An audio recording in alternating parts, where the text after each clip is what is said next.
Hello everyone. आज हम लोग बात करने जा रहे हैं एक और इम्पॉर्टेंट टॉपिक की, that is state versus variable. हम लोग जब जावास्क्रिप्ट से रिएक्ट पे स्विच करते हैं तो हमें एक बड़ा डिसपॉइंटिंग चीज़ मिलती है। वो ये है कि हमें वेरिएबल्स नहीं मिलते हैं। हमें वैर लेट कॉन्स्ट पे काम करना बहुत अच्छे से आ गया है, बट यहाँ पे आके पता चलता है कि हम लोग स्टेट्स पे काम करेंगे। तो ऐसा क्या है कि हम लोग वेरिएबल पे काम नहीं कर सकते और स्टेट पे काम कर सकते हैं? आइए समझते हैं एग्जाम्पल से। सबसे पहली चीज़, हम लोग जाव रिएक्ट में भी इस वेरिएबल्स यूज़ कर सकते हैं। जी हाँ, आइए एग्जाम्पल्स देखते हैं। मैं वेरिएबल एक कंपोनेंट बना देता हूँ, use state class dot JS. और समझने के लिए मैं इसको एक फंक्शनल कंपोनेंट बना दे रहा हूँ। बनाने के लिए अब मैं देखता हूँ कि यहाँ पे हम लोग वेरिएबल्स पे काम क्यों नहीं कर सकते। तो जैसा कि मैंने बोला कि वेरिएबल्स पे काम कर सकते हैं, तो एक वेरिएबल बनाते हैं, let x is equal to zero, और उस वेरिएबल को यहाँ पे प्रिंट कर देते हैं। ठीक है, और इस वेरिएबल को हमने यहाँ प्रिंट किया। अब फटाफट इसको ऐप डॉट जी एस में अपने कॉल करते हैं और यहाँ पे इसका नाम डाल देते हैं, इसको ऐड कर लेते हैं, यूज स्टेट क्लास। ये हमारा ऑटोमेटिकली ऐड भी हो गया। वॉमिटिंग करते हैं और आउटपुट देखते हैं, तो आप देख सकते हैं कि मेरा अरे वेरिएबल तो आ गया है यहाँ पे। इसका मतलब क्या है कि हम लोग वेरिएबल्स पे काम कर सकते हैं, बट प्रॉब्लम क्या है, आइए समझते हैं कि क्यों वेरिएबल को हम लोग यूज़ नहीं करते हैं। अब आइए एक बटन बनाते हैं, उस बटन के प्रेस होने पे इस वेरिएबल को मैं इंक्रीमेंट करूँगा। तो एक बटन बना देता हूँ यहाँ पे। बटन का इंक्रीमेंट नाम डाल देता हूँ और एक मेथड बना लेता हूँ, सिंपल जावास्क्रिप्ट का मेथड है, फंक्शन। फंक्शन का नाम डाल लेता हूँ इंक्रीमेंट। और ये इंक्रीमेंट मेथड कुछ पैरामीटर नहीं लेगा, लेकिन एक्स की पुरानी वैल्यू को ये एक इंक्रीमेंट कर देगा। ठीक है, और बटन के ऑन क्लिक पे इसको मैं कॉल कर देता हूँ। ऑन क्लिक पे मैं इसको कॉल कर देता हूँ, फंक्शन का नाम है इंक्रीमेंट। और लेट्स सी, ये मेरी वैल्यू है। एक मैं बी आर टैग और लगा देता हूँ ताकि दोनों अलग अलग दिखें। ठीक है, अब मैं इंक्रीमेंट दबा रहा हूँ, प्रेस कर रहा हूँ, देखिए कोई आउटपुट नहीं आ रहा है। अब आइए थोड़ा और डीप में घुसते हैं, देखते हैं क्या हो रहा है। अब इंक्रीमेंट के साथ साथ यहाँ पे हम लोग एक काम करते हैं, एक कंसोल डॉट लॉग डालते हैं और इसमें एक्स की वैल्यू प्रिंट करते हैं और इसको साथ साथ इंस्पेक्ट कर रहे हैं। कंसोल पे आते हैं, इसको क्लियर करते हैं, अब इंक्रीमेंट पे क्लिक करते हैं। तो आप देखिए मेरा यूआई पे कोई फर्क नहीं पड़ रहा है, लेकिन बैकएंड पे मेरे एक्स की वैल्यू जो है इंक्रीमेंट होती जा रही है। अब यहाँ पे ऐसा क्या हो रहा है कि एक्स की वैल्यू इंक्रीमेंट होती जा रही है कंसोल पे, बट मेरे ब्राउज़र पे नहीं हो रहा है। तो इसका सिंपल सा रीज़न है कि हम लोग रिएक्ट पे काम कर रहे हैं, और रिएक्ट यूआई तभी चेंज करता है जब कोई रेंडरिंग होती है। और रेंडरिंग कब होती है? जब मेरे स्टेट और प्रॉप्स में चेंज हो रहा है। तो इस कोड में क्या हो रहा है, ना मेरे पास स्टेट्स है ना मेरे पास प्रॉप्स है, बट रिएक्ट मेरा क्योंकि जावास्क्रिप्ट की लाइब्रेरी पे है, जावास्क्रिप्ट बना है, तो वो जावास्क्रिप्ट के कोड को सपोर्ट कर रहा है। तो यहाँ पे क्या हो रहा है, ये वेरिएबल एक्स जो है ये जावास्क्रिप्ट का वेरिएबल है और जावास्क्रिप्ट उसको इंक्रीमेंट कर रहा है, इसलिए वो यहाँ पे रन कर रहा है। बट रिएक्ट की नज़रों पे कुछ नहीं हो रहा है, दैट्स वाई वो इसको रन नहीं कर रहा है। अब आइए यहाँ पे इंट्रोड्यूस करते हैं कंसेप्ट ऑफ स्टेट को। तो सबसे पहले हम लोग स्टेट समझेंगे क्लास कंपोनेंट में, और उसके बाद हम लोग मूव करेंगे यूज स्टेट हुक की तरफ। तो मैं इस पूरे कंपोनेंट को उठाता हूँ और डिलीट करता हूँ और एक क्लास कंपोनेंट बनाता हूँ, आर सी सी टेम्पलेट ले लेता हूँ। ये मेरा क्लास कंपोनेंट है। तो सबसे पहले क्लास कंपोनेंट में स्टेट बनाने के लिए मुझे बनाना पड़ेगा कंस्ट्रक्टर। कंस्ट्रक्टर के अंदर सबसे पहला काम होता है, हम लोग सुपर कीवर्ड को कॉल करते हैं। सुपर कीवर्ड को इसलिए कॉल कर रहे हैं क्योंकि देखिए आपने यहाँ पे इंपोर्ट किया हुआ रिएक्ट फ्रॉम रिएक्ट। और जैसे कि आपने और प्रोग्रामिंग लैंग्वेजेस में देखा होगा, जावा में जब हम किसी क्लास को इनहेरिट करते हैं तो उसके क्लास के सुपर क्लास के कंस्ट्रक्टर को कॉल करना पड़ता है। तो ये बेसिकली ये सुपर जो है, ये इसको इसके कंस्ट्रक्टर को कॉल कर रहा है। अब नेक्स्ट स्टेट है, नेक्स्ट चीज़ है मुझे स्टेट डिफाइन करनी है। तो यहाँ पे स्टेट यूज करने से पहले हमको पता होना चाहिए this keyword in JavaScript. This keyword क्या होता है और उसका यूज यहाँ पे करेंगे। दिस डॉट स्टेट हमने लिया और उसको हमने एक जावास्क्रिप्ट का एक ऑब्जेक्ट असाइन कर दिया।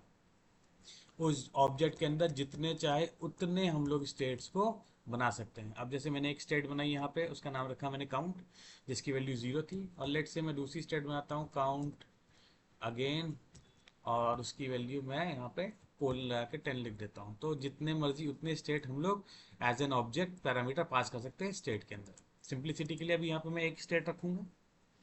अब साथ ही साथ मैं क्या करता हूँ, अपना इसको प्रिंट कराता हूँ। तो इसको प्रिंट कराने के लिए मुझे क्या करना पड़ेगा, दिस का फिर से यूज करना पड़ेगा। This dot state dot count. अब ये मेरे काउंट की वैल्यू को प्रिंट कर देगा। आइए आउटपुट देखते हैं। देखिए काउंट की वैल्यू यहाँ पे मेरी 0 प्रिंट हो गई है। अब हम आगे बढ़ते हैं। अब हम लोग एक बटन बनाते हैं जिसके बटन के क्लिक पे हम लोग इसको इंक्रीमेंट कर देंगे। तो सबसे पहले बटन के क्लिक पे कॉल करने के लिए मैं एक मेथड यूज करूंगा, उसका नाम रख देता हूँ इंक्रीमेंट। तो मैं एक मेथड बना लेता हूँ इंक्रीमेंट। इंक्रीमेंट मेथड का नाम डालता हूँ और उसको मैं एक एरो फंक्शन बनाऊंगा, बिकॉज जावास्क्रिप्ट रिएक्ट में एरो फंक्शन ज़्यादा यूज होते हैं। इसके अंदर मैं क्या करूँगा, यहाँ पे जब भी मुझे स्टेट को चेंज करना होता है तो मैं यहाँ पे यूज़ करता हूँ this dot set state method. अब दिस डॉट सेट स्टेट क्या है, ये स्टेट को चेंज करने के लिए मेथड दिया गया है रिएक्ट की क्लासेस में। इसके अंदर क्या करूँगा, इसके अंदर अगेन ये एक फंक्शन है। इस फंक्शन के अंदर अगेन मैं एक ऑब्जेक्ट पास करूँगा। इस ऑब्जेक्ट में क्या करूँगा, काउंट लूँगा। काउंट की वैल्यू को चेंज करना है। काउंट की वैल्यू को चेंज करना है, पुरानी काउंट की वैल्यू उठानी है this dot state dot count से, और उसकी वैल्यू को हमें एक इंक्रीमेंट कर देना है। दिस इज सिंपल एक मेथड जिसके थ्रू हम इसको चेंज कर रहे हैं। अब यहाँ पे बी आर लगा के मैं अपना बटन बना लेता हूँ और उसको कॉल करता हूँ बी आर, और एक बटन बना लेता हूँ बटन, और बटन में लिखता हूँ इंक्रीमेंट, और ऑन क्लिक में ऑन क्लिक पे मैं इस इंक्रीमेंट मेथड को कॉल कर देता हूँ। ठीक है, तो आइए देखते हैं। ठीक है, web pack compile successfully. Output देखते हैं, ये मेरे पास बटन आ गया। अब इसको मैं क्लिक कर रहा हूँ, देखिए मेरा इंक्रीमेंट होता जा रहा है। ठीक है, अब आइए एक और थोड़ा डीप में जाते हैं। इसको मैं इंस्पेक्ट करता हूँ, यहाँ पे कंसोल पे आता हूँ और एक काम करता हूँ, यहाँ पे एक कंसोल डॉट लॉग डालता हूँ।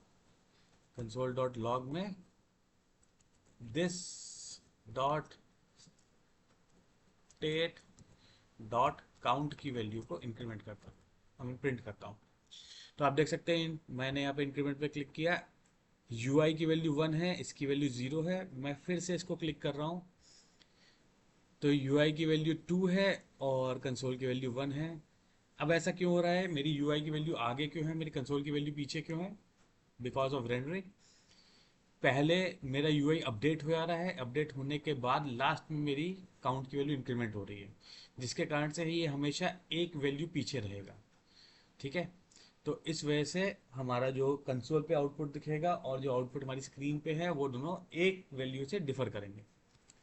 अब आइए इसी चीज़ को हम लोग इंप्लीमेंट करते हैं शॉर्ट में यूजिंग यूज स्टेट हुक। तो यहाँ पे हम लोग यूज करते हैं यूज स्टेट, इसको मैं हुक डाल देता हूँ, डॉट जेएस नाम डाल देता हूँ। अब आर एफ सी, क्योंकि ये फंक्शनल कंपोनेंट है, इसको बनाता हूँ। अब ये देखिए मुझे स्टेट यूज करना है, यहाँ पे कितना बड़ा टिपिकल काम था। इसको मैं फंक्शनल कंपोनेंट में कैसे कर सकता हूँ, तो सबसे पहले जिस भी हुक को मुझे यूज करना होता है उसको नेम्ड इंपोर्ट करना होता है मुझे। यानी कि मुझे यहाँ पे करली ब्रैकेट लगाने पड़ेंगे, यूज स्टेट लिखना पड़ेगा, और ये मेरा यूज स्टेट हुक इंपोर्ट हो गया। अब मुझे यहाँ पे एक हुक बनाना पड़ेगा, स्टेट बनानी पड़ेगी। तो मैं यूज स्टेट स्निपलेट यहाँ से यूज कर दे रहा हूँ, जिससे मेरा एक स्टेट बन जा रहा है। और फिलहाल मैं कुछ अपडेट करता हूँ, फिर मैं इसको एक्सप्लेन करूंगा कि हो क्या रहा पे एक्चुअली। तो मैंने यहाँ पे एक यूज स्टेट हुक यूज किया है। अच्छा, जब भी कोई हुक यूज करूंगा, it will look like a function, एक फंक्शन जैसा दिखेगा और इसमें हम लोग पैरामीटर पास करेंगे। अब यहाँ पे क्या हुआ है, मैंने एक काउंट नाम का एक स्टेट बनाया है, और उसको उस पर काम करने के लिए, उसकी वैल्यू को चेंज करने के लिए मैंने सेट काउंट नाम का एक मेथड बनाया है। तो मुझे जैसे क्लास कंपोनेंट में सेट स्टेट मेथड यूज करना पड़ता था, अब मुझे वो ना यूज करके यहाँ पे हर स्टेट के लिए मैं एक अलग मेथड बना सकता हूँ कॉल करने के लिए। अब हम आगे बढ़ते हैं इसमें, और यहाँ पे हम लोग काउंट की वैल्यू को इंक्रीमेंट करते हैं, सॉरी, डिस्प्ले करते हैं। अब हम लोग सिंपल बटन के ऑन क्लिक पे इसको इंक्रीमेंट करने की कोशिश करेंगे। तो ऑन क्लिक मैंने इसको किया। ऑन क्लिक पे हम लोग को क्या करना है, सेट काउंट को यूज करना है। तो यहाँ पे मैं call back function, arrow function लगाऊंगा, जहाँ पे हम लोग सेट काउंट मेथड को कॉल करेंगे। इसके अंदर हम लोग काउंट की प्रीवियस वैल्यू लेंगे और प्रीवियस वैल्यू को +1 कर देंगे। ठीक है। अब हम लोग करते हैं यहाँ पे इस यूज स्टेट हुक को कॉल, यूज स्टेट हुक को कॉल करते हैं स्टेट को। एंड नाउ हम लोग पहुंचते हैं, और बटन पे मैं कुछ लिख देता हूँ, इंक्रीमेंट। ओके, एक मिनट, इंक्रीमेंट यहाँ लिख देता हूँ मैं, और एक बी आर भी लगा देता हूँ यहाँ पे नेक्स्ट लाइन के लिए, बी आर। अब इस पर क्लिक करते हैं और देखिए इंक्रीमेंट हो रहा है सेम तरीके से जैसा क्लास कंपोनेंट में हो रहा था। ठीक है। तो अब आप देखिए, जब मैंने क्लास कंपोनेंट के थ्रू स्टेट बनाया तो मुझे इतनी सारी कहानी लिखनी पड़ी, बट यूज स्टेट हुक के थ्रू ये काम कितना इजी हो गया।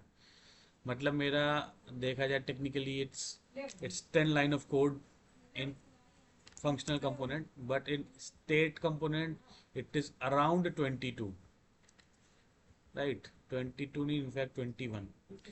तो इसलिए हम लोग यूज स्टेट हुक को यूज करते हैं स्टेट इंप्लीमेंट करने के लिए फंक्शनल कंपोनेंट में। तो ये it's all about this section. I hope ये आज कंसेप्ट क्लियर हो गया होगा कि हम लोग स्टेट क्यों यूज करते हैं, वेरिएबल्स क्यों नहीं यूज करते हैं, और क्लास कंपोनेंट में स्टेट कैसे इंप्लीमेंट करते हैं, और फंक्शनल कंपोनेंट स्टेट कैसे इंप्लीमेंट करते हैं। चलिए, थैंक यू वेरी मच।